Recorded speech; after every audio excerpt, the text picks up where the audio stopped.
All right, so I have a video here that I want to share with everybody that really drives home the point on how the left and leftists in general manipulate and weaponize language primarily to label political enemies or really just people who just generally disagree with them.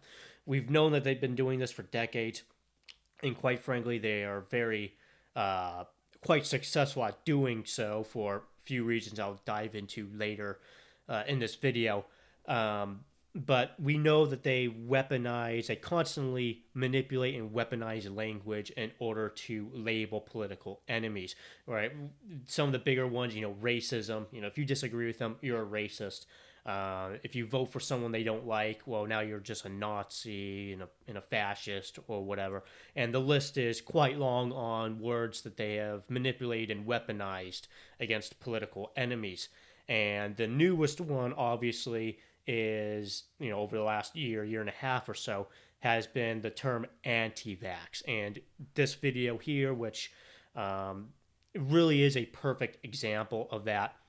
This is coming from some piece of shit politician in Australia. This is the same country that's currently throwing people in, let's just be honest and call them what they are, concentration camps for either testing positive for COVID or supposedly being around someone that has that may or may not have tested positive for COVID, right? This is coming from that same country.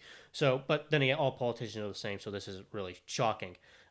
This guy is I think he's called a chief minister of one of the territories of Australia. So let's go ahead and see what he has to say about Do you who is think an at all anti-vaxxer that your rhetoric and around who is not. calling people anti-vaxxers, some of whom were vaccinated, has had an impact at all on vaccine take-up in parts of the territory? No, and I'll repeat it.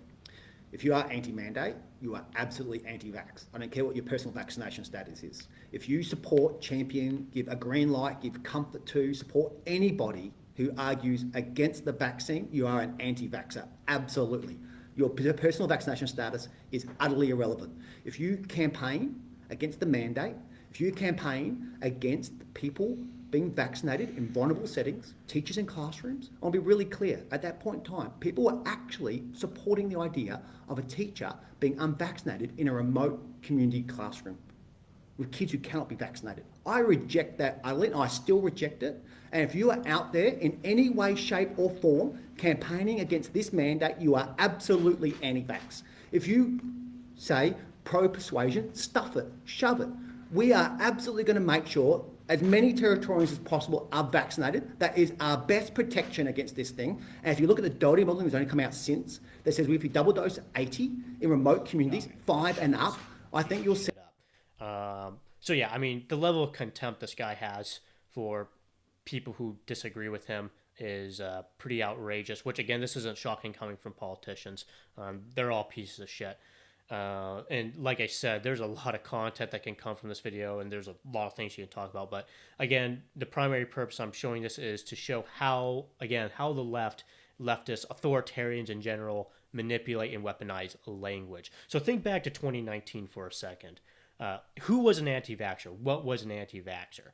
An anti-vaxxer was somebody who was against all or virtually all vaccines for whatever reason. They were opposed to all vaccines, particularly for children, for a variety of different reasons. The biggest one being they supposedly cause autism and other health issues in children and whatnot. But these were people who were literally against all vaccines, and they believed that no one should get any vaccine ever. Some went as far to say that all vaccines should be banned.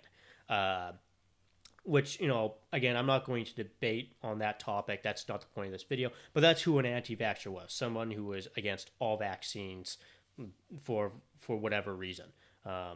Now, come 2020, and obviously COVID vaccines are out there from several different companies.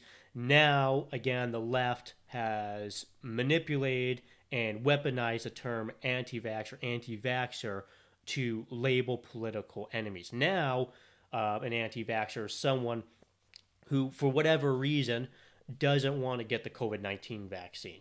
Again, no matter what your reason is, you are now an anti-vaxxer because you don't want a very specific vaccine. You could have all the other vaccines and be a believer and, the other vaccines, such as measles, polio, whatever. But if you don't want this specific vaccine that they want you to get, well, you are now an anti-vaxxer.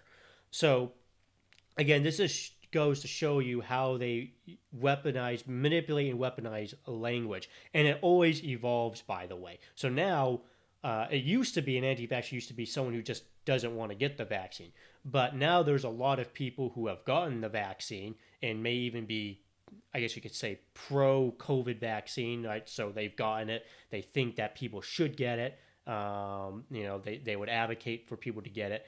But at the same time, they're against a government mandate. They think it's still up to it's your personal choice whether or not you get it. Even though they think that you should get it, it's still up to your personal choice on whether or not you get it or not. And the government has no business mandating it. So those people now, again, this always evolves.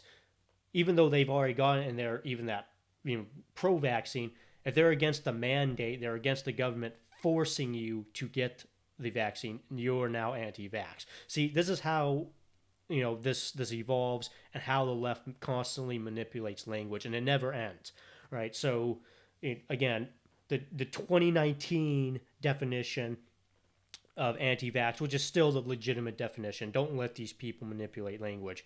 Call them out on it. But again, the 2019 definition of anti-vaxxer and the 2021, coming up on 2022, definition of anti-vax, according to these people, is totally different, right? And again, you don't need a specific reason to why you don't want the vaccine or not. The only legitimate reason you need is you don't want it, and that's totally fine. But again, if you're one of those people, and if you're one of those people who are against a mandate, now obviously some people say, well, this is Australia. They're saying the same thing here, right? If you ask a politician here or one of these deranged leftists, particularly like in the media or whatnot, what they think of people who are anti-mandates, or if you ask them, is someone who's anti-COVID-19 vaccination mandate an anti-vaxxer, they'll say the same thing. They'll say yes, and they'll go on, rants like this. Again, politicians in particular are all the same. They're all pieces of shit. But the biggest problem with this really is that how successful the left has been at manipulating and weaponizing terms and language. And the only reason they're successful at this is because people let them get away with labeling them and weaponizing language in such a fashion, right? Because a lot of people within the freedom movement, people who are pro-freedom, etc., libertarians and so forth, people who are generally pro-freedom, a lot of them think that you need to play nice with these people. They think that you shouldn't talk bad about them, insult them, shame them, and so forth, because they think that won't change their mind. And this is really just a stupid position to have. You have no obligation to play nice with pieces of shit like this. This guy is a piece of human shit, and you should treat him as such, and you should talk to him as such, and you should think of him as such. You have no obligation to be respectful to this guy or talk nicely to this guy, nor should you, right? Being nice is not going to change this guy's mind, nor is it going to change anyone else's mind who's of a similar position to him. You're not going to change these people's minds by being nice to them. So when they label you and call you a racist or Nazi or anti-vaxxer or whatever, don't play nice with them. Call them out and call them for the piece of shit that they actually are. So don't play nice with these people. Again, you have no obligation to be nice to these people. In fact, you should call them for exactly what they are, pieces of human shit. Again, people in the pro-freedom movement, I call this guy, a piece of shit, which he is. They go, oh my God, you're not gonna change this person's mind or any, or the leftists, people on the left's mind by calling this person a piece of shit. I'm not trying to change their mind, nor I have the realization that you're not going to change these people's minds. These people literally fucking hate you, right? In some cases, they literally want you dead, right? I'm not going to change this person's mind by being nice to them. I'm never going to change their mind regardless of the tactic. So call them for what they are, pieces of shit, and and don't back down from it, right? Every time you back down and you try to play nice with people who try to label you with certain terms like this, anti-vax or racism, etc., whatever, it only makes you look like a pussy, and it allows them to get away uh, with, again, the manipulation and the weaponization of language, right? So call them for exactly what they are, pieces of human shit, and don't back down, and don't let them get away with this, with labeling you with these little false terms that they make up.